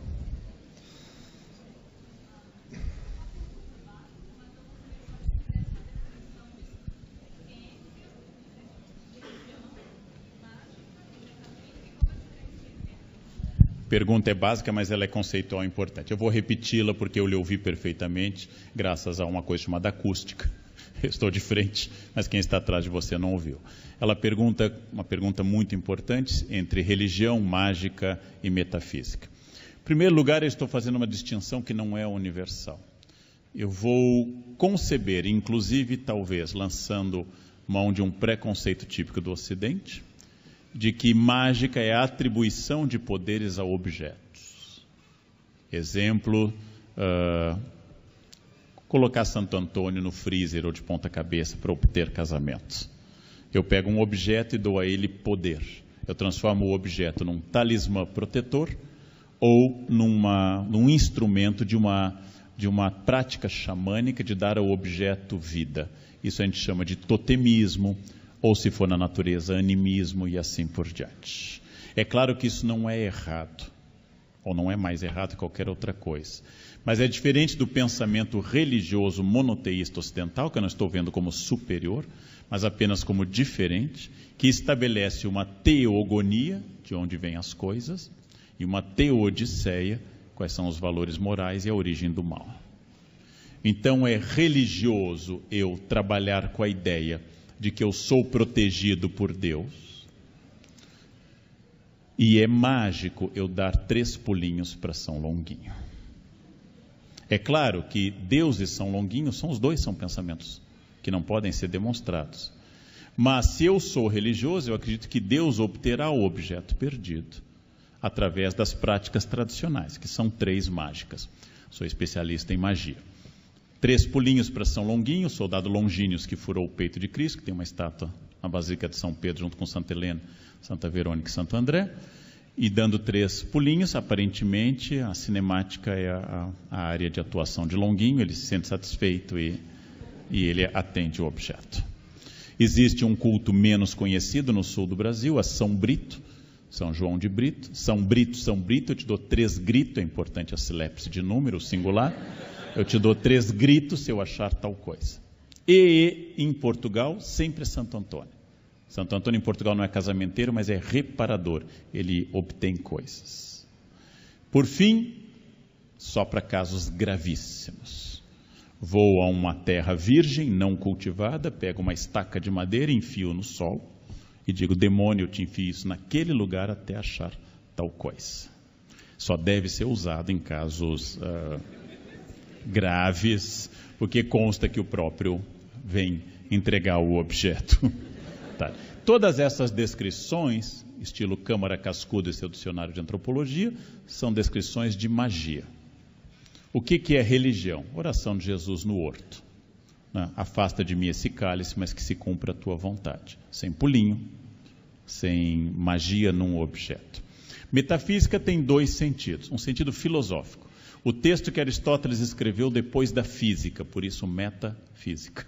Só porque ele era o volume sequencial à física, onde ele discutia valores, axiologia, deontologia, ou seja, valores e não objetos concretos, como Aristóteles discute conchas no seu livro sobre seres vivos, sobre biologia. Isso então é uma metafísica, além da física. Hoje eu utilizei no sentido de coisas sem comprovação material concreta. Por exemplo, a ideia de energia. A ideia genérica de energia, não como organização de elétrons, mas uma ideia genérica de energia. Esse ambiente tem energia pesada. Vamos melhorar a energia com quânticos. Essa ideia é metafísica, ela está além da verificação física. Não no sentido aristotélico, metafísica é uma parte séria do estudo da filosofia, mas no sentido que eu utilizei hoje, um sentido mais simples e linear de algo que não pode ser demonstrado materialmente. E se eu não posso demonstrar materialmente, é difícil estabelecer princípios, regras ou normas para isso. Então, essa é a definição metafísica mais clara. Por favor. O senhor disse que o ateísmo, ele é uma manifestação restrita a grupos que estão expostos a menos carências, violência e tudo mais. E a religião, ela é necessária para quem julga ela necessária. Né? Sendo otimista, pensando que desigualdade social e violências vão acabar sendo resolvidas, você não acha que grandes pessoas veriam a religião como algo necessário? A sua pergunta é importante, é se a religião tenderia a diminuir à medida que nós resolvêssemos violência e outras seguridade social. Se isso é verdade, eu queria lhe dizer, sem ser pessimista, que a religião tem no Brasil ainda um futuro muito assegurado e talvez crescente. Talvez crescente. É verdade que no momento que eu tenho um excelente seguro-saúde, a crença em Nossa Senhora da Boa Saúde tende a diminuir. Caso específico estudado cientificamente, o declínio da crença de Nossa Senhora do Bom Parto. Nossa Senhora do Ó por causa da barriga grande, Nossa Senhora da Expectação ou do Ó, também chamada Nossa Senhora do Bom Parto, era muito invocada até que o parto deixou de ser um grande risco de vida para as mulheres. Hoje elas preferem um plano de saúde bom e um bom obstetra do que a imagem de Nossa Senhora do Bom Parto. A febre puerperal que os médicos levaram tempo para perceber que era provocada por eles mesmos ao trabalharem num parto com mãos. Aliás, o médico que inventou higiene nas mãos morreu louco, porque ninguém acreditava nele. Toda a luta pela higiene, Dr. Listerine, hoje consagrado em enxaguante bucal, toda a luta pela higiene do século XIX, ela diminuiu o risco dos hospitais. A cesariana eficaz, a partir do início do século XX, diminuiu profundamente o risco do parto. As mulheres hoje não vão para o hospital com isso. Só para lembrar vocês que menstruação é recente na história. Não existia na Idade Média, por exemplo. A mulher só tinha a primeira e aí emendava uma gravidez na outra. Por isso que até as questões biológicas básicas, elas têm a ver com cultura. Uma mulher medieval de 30 anos teria tido entre 10 e 14 filhos, pelo menos. Um a cada 18 meses no mínimo, ou um por ano em vários casos. Então Nossa Senhora de Bom Parto nesse caso era muito importante. Hoje você não tem mais medo de morrer de parto, é raro a morte do parto. A morte de crianças, felizmente, diminuiu enormemente. Todas as mortes de filhos de Henrique VIII, desde o primeiro casamento com Catarina de Aragão, o segundo com Ana Bolena, o terceiro com Caterine Parr, todas elas são provocadas por reação e rejeição de RH. Hoje resolvido de forma relativamente simples. Logo, morte de crianças diminuiu muito. Vacinas, como eu disse, desde a primeira, Dr. Jenner contra a varíola, depois contra a raiva, e no século XX contra quase todas as doenças, cada vez mais. Quando eu era criança não havia várias das vacinas que há hoje. Por exemplo, a herpes zoster, que eu fiz há 2 anos. Não havia vacina contra a herpes zoster. Dolorosa doença que atinge tantos homens e mulheres de mais de 45. Hoje, ela existe. Já temos vacina contra hepatite A e B e em breve teremos contra hepatite C, não? E assim por diante. Febre amarela, tão grave, tem vacina. À medida que eu vou me protegendo, eu sou um entusiasta das vacinas, eu chego à clínica e peço que me passem o cardápio de tudo que surgiu, quero 2 dessas, 1 dessas, veja essa, põe esse reforço só para ver, de tétano, só para ver. À medida em que eu me protejo mais, eu vou me sentindo seguro. E segundo que tomas, especialmente sentimentos de autoajuda que são típicos do século XX e XXI. Eu sou legal, eu sou centro-universo, eu sou bacana, eu tenho direito à felicidade e assim por diante.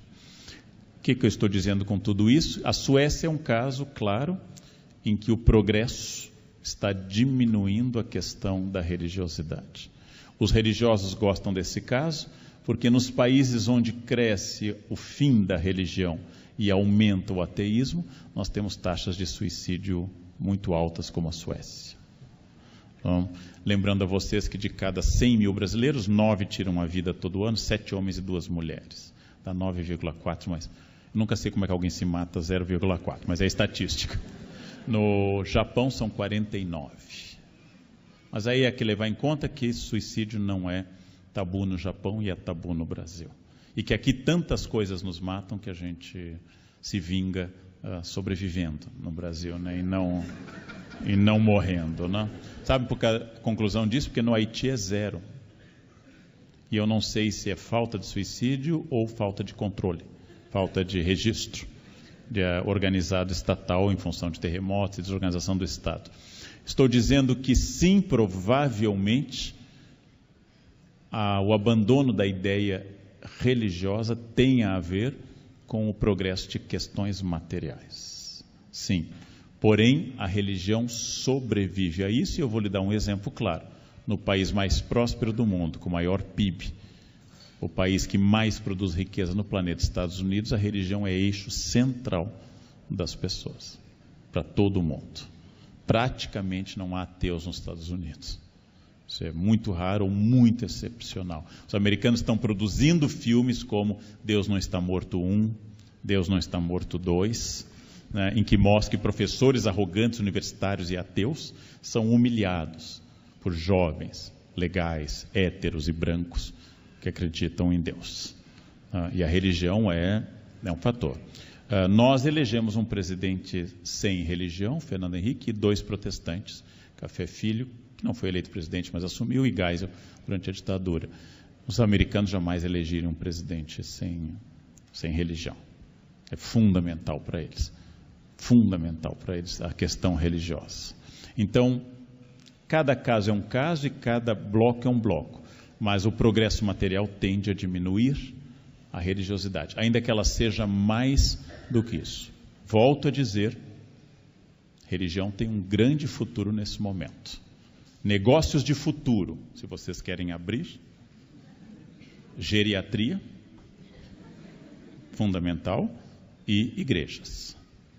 São duas coisas fundamentais. Psiquiatria sempre, mas geriatria, igrejas, psiquiatria. Negócios sem muito futuro. Tudo que lide com crianças, que elas vão diminuir brutalmente daqui para frente. Tudo que apostar na terceira idade, turismo de terceira idade, cuidadores, universidade da terceira idade, né? Tratando do desmanche, fase final, todos os negócios, todos eles têm futuro. Todos eles têm futuro. Os outros, um pouco menos. Outra questão?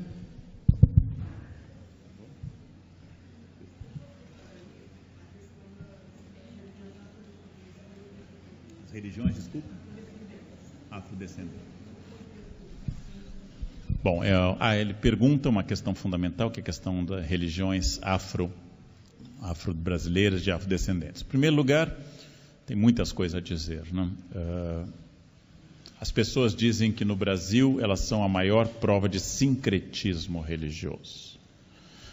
Iemanjá, com festas a 31 de dezembro, a 1º e 2 de fevereiro, é a combinação de Nossa Senhora da Conceição e Nossa Senhora das Luzes, 2 de fevereiro, da Purificação, com uma entidade da cultura Yorubá. É verdade, mas é verdade que toda religião é sincrética.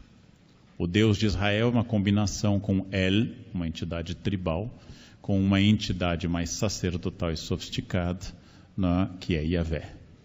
Todos eles vão ter 72 nomes, como os islâmicos têm 99 para Deus. Nossa Senhora, o culto a Nossa Senhora nasce em Éfeso, onde se adorava Ártemis, ou seja, Diana, a deusa virgem, a deusa mãe. Onde se adoravam imagens da deusa mãe, surgem cultos a Nossa Senhora. Nossa Senhora de Guadalupe apareceu ao índio San Juan Diego, no mesmo lugar que a deusa mãe asteca Tonantzin era celebrada, ou seja, em Tepeyac. Todas as entidades religiosas são sincréticas.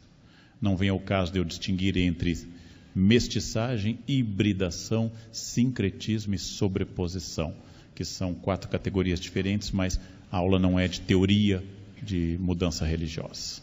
Toda entidade é sincrética. Cada época produz uma religião típica da época.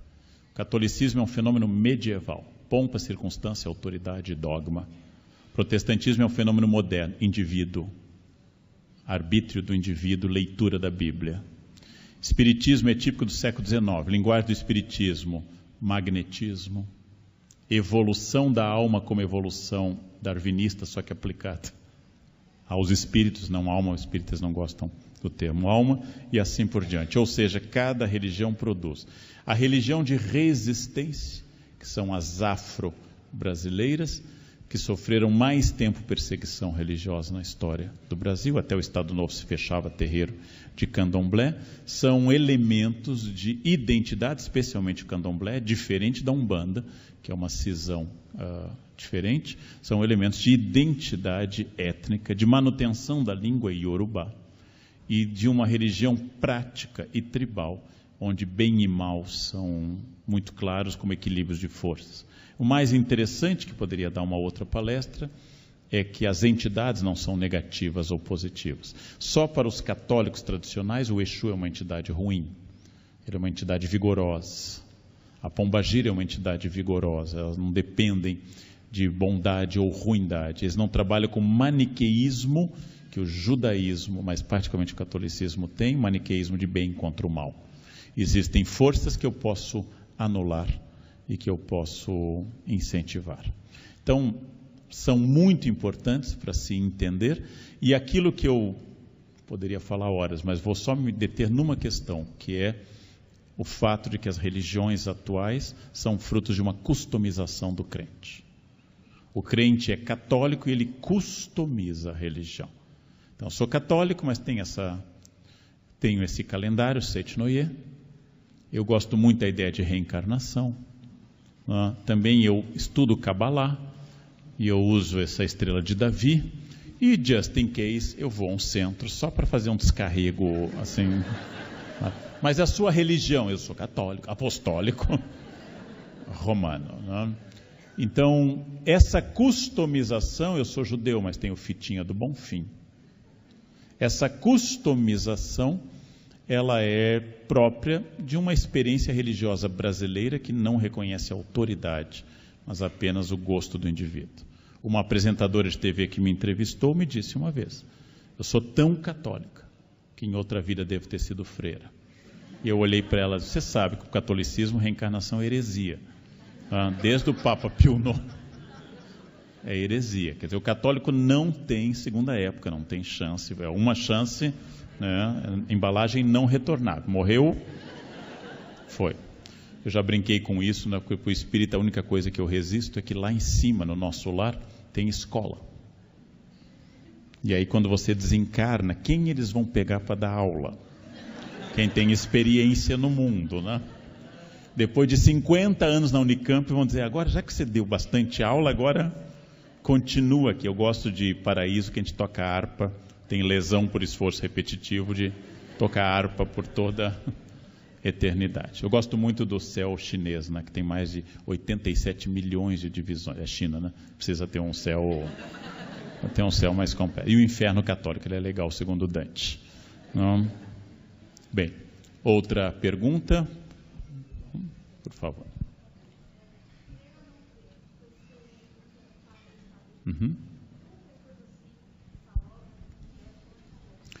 Quando eu estava vindo para cá, eu soube que o livro Crer ou Não Crer está pronto. Eu me encontrei com o padre Fábio, que se tornou um amigo, ele falando como bom teólogo, que é mestrado em teologia pelos jesuítas, e eu falando se não crer. Foi um diálogo de profundo respeito. Eu tenho algumas crises com alguns religiosos, nunca com a religião. Eu acho a religião muito legal.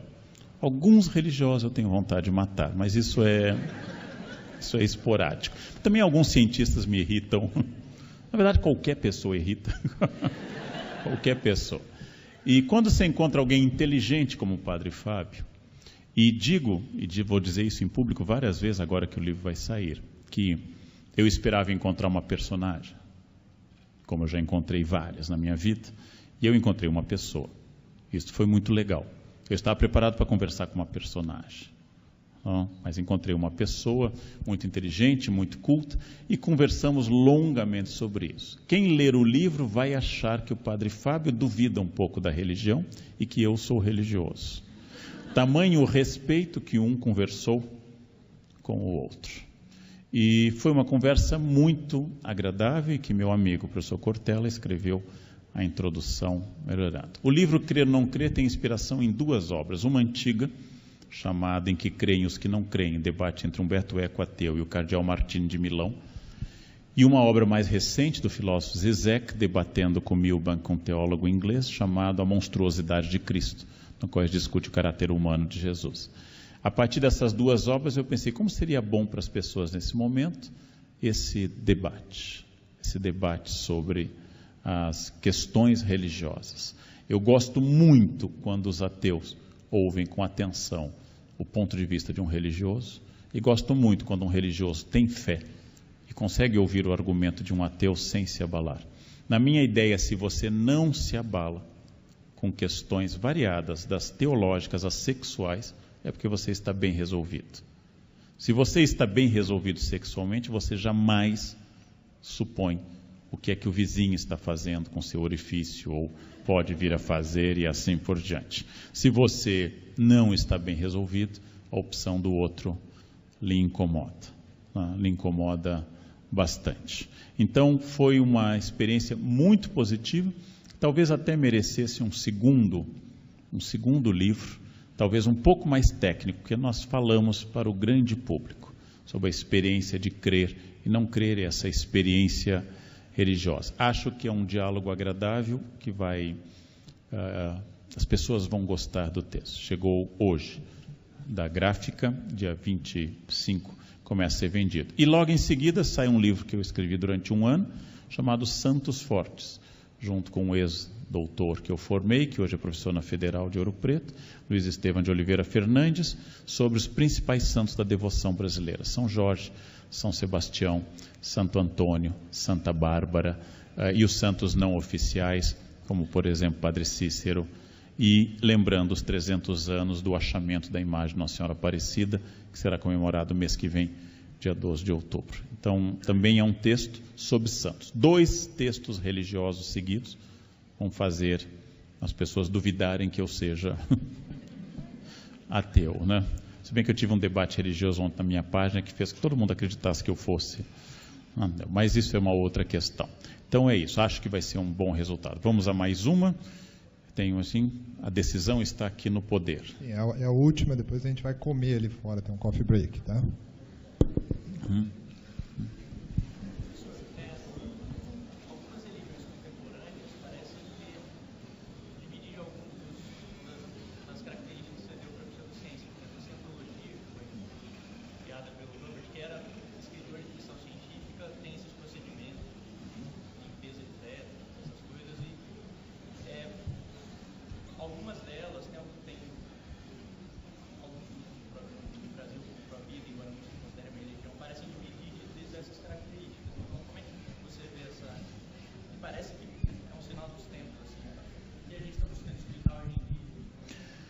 Traz à tona a questão de religiões contemporâneas que pareçam com pseudociência.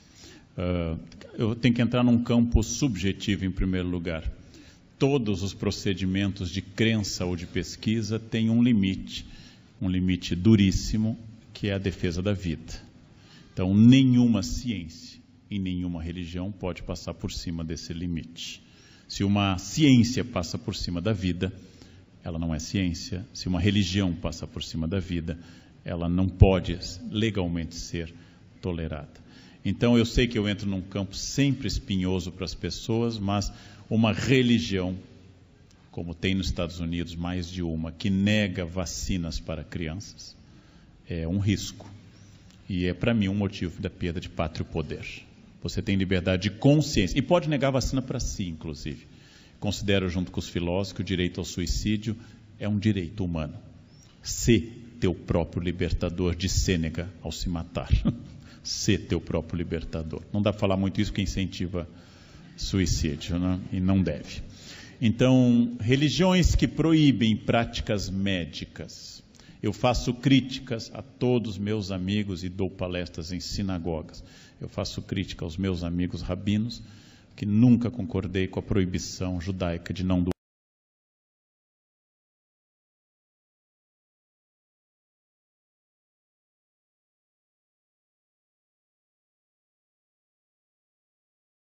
doar órgãos, levar córneas para o túmulo, eu acho.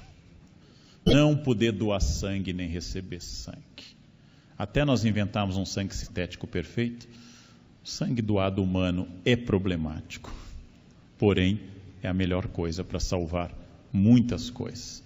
Então eu resisto e digo isso publicamente, sempre com reações. Disse uma vez no Jornal da Cultura sobre doação de sangue e sou invadido por 1 milhão de pessoas que acha isso. De novo, você tem direito a não doar sangue nem receber. Todo adulto tem. Eu não posso decidir isso por uma criança, em hipótese nenhuma. Vacinas, a mesma coisa. Então, todas essas questões se aproximam para mim da pseudociência e seu lado mais negativo. Uma religião equilibrada, cristã, judaica, islâmica ou qualquer outra, o budismo não é a rigor uma religião, mas vamos considerá-lo assim. Ela tem que defender o seguinte: não agressão, defesa da vida e busca da harmonia entre as pessoas. Saiu desse campo, começa um problema grave. Nós temos limites toleráveis de mutilação, por exemplo, perfurar orelhas de meninas no hospital. Temos limites toleráveis de sadismo e mutilação, como circuncisão. E temos aqueles que são declarados intoleráveis, como a infibulação, a extração do clitóris de tribos subsaarianas da África, descritos no livro da Hirsi Ali, que submissão, que só a cena em que ela sofre essa operação na mesa da cozinha, com uma faca de cozinha, a mãe e a avó segurando, eu tive que fechar o livro umas 5 vezes, que eu não conseguia ir adiante. Essas são práticas bárbaras, são práticas ruins, que devem ser superadas, naturalmente a infibulação. Todas as outras questões, códigos de alimentação. Católicos não têm nenhuma restrição, judeus têm código kasher, islâmicos têm o código halal, são opções ideológico-religiosas. ideológico-religiosas. Opções por alimentação, não pode comer isso, o animal tem que ser daquele tipo, não pode comer desse jeito, são ideológico-religiosas. Podem ser mantidas desde que não afetem a saúde. Elas podem ser mantidas. Existem anoréxicas de Deus, as santas medievais, anoréxicas de altar, como diz um autor, e anoréxicas de passarela. As duas são doentes. Toda vez que eu transformo, uma pergunta que eu faço a religiosos, por que você não faz promessa positiva? Por que você não diz, se eu passar na prova, eu vou abrir um champanhe e vou namorar loucamente essa noite? Deus te ama. Deus quer te ver feliz. Ele não quer ver seu joelho esfolado, você passando fome. Deus te ama. Qual é o pai que vai aceitar? Ai, pai, se você for promovido, eu vou subir a escadaria de joelho até sair. Qual é o pai que vai aceitar isso? Eu sempre prometo, se eu conseguisse, eu vou a Paris, abro um champanhe e faço um brinde a isso. Voltando para encerrar da Unicamp há uns 10 anos, com um aluno que hoje é professor na Federal de Cuiabá, o Anderson, o vento enorme, que é tão típico de Campinas, jogou um daqueles cones grandes em cima do meu carro. Eu levei um susto, não foi nada, mas eu levei um susto, um cone, e eu a mais de 100 por hora. E eu gritei, Jesus! Aí o Anderson me disse, você está dando um curso de história do ateísmo, que eu estava dando na pós. Eu disse assim, eu não tenho o impulso de gritar, ai, maldita terceira lei de Newton, eu não tenho impulso, olha que esse cone a cada reação corresponde uma ação, corresponde uma reação de igual. Eu não tenho o impulso de dizer isso, maldita inércia, alguma coisa, não tenho impulso. Eu sou uma pessoa formada numa cultura. E tal como o americano diz Jesus Christ como interjeição, e quando a atriz de filme pornô gritou My God, não é uma oração, as expressões podem... Não é que Deus esteja voltando, oh my God, I'm coming. Não é que Deus esteja voltando, mas é simplesmente um procedimento cultural a esse respeito. E isso faz parte da nossa tradição.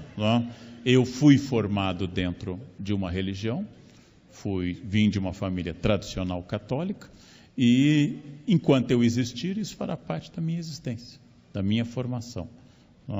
E sempre fará parte dessa experiência de ter estudado em colégio religioso a vida inteira. Adoro Natal, adoro música de Natal, me sinto super bem na Europa em catedrais, porque dá para sentar, está mais fresquinho que na rua, tem silêncio, me sinto super feliz do que isso.